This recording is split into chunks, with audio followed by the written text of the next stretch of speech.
അപ്പോ ഞാൻ എന്താ ഒത്ത നടുക്ക് നിൽക്കുകയാണ്. നമ്മൾ 2 ടീമായിട്ട് ഇത് തിരിക്കാൻ പോവാണ്. ആദ്യം ഇപ്പുറത്ത് പിന്നെ ഇപ്പുറത്ത്. അപ്പൊ അതായത് ഒന്ന് സുല്ലേട്ടാ ഇതിന്നിട്ടെ മ്യൂസിക് 3 പ്രാവശ്യം 3 പ്രാവശ്യം കൈയടിച്ച് എല്ലാവരും.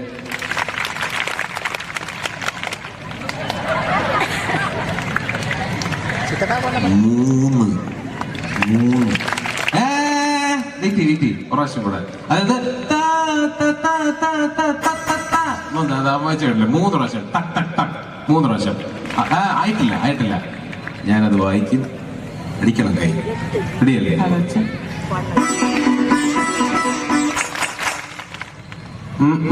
ആദ്യമേ തുടങ്ങിയ കുറെ പേരുണ്ട്. എനിക്ക് സപ്പോർട്ട് തരുന്നതായിരിക്കും. ഞാൻ ചോദിച്ചപ്പോൾ റെഡി ഏറ്റ് തുടങ്ങിക്കോളാം. 3 കേട് ആദ്യം ഒന്നും നിങ്ങൾ കൈയടിക്കാൻ പറ്റില്ല.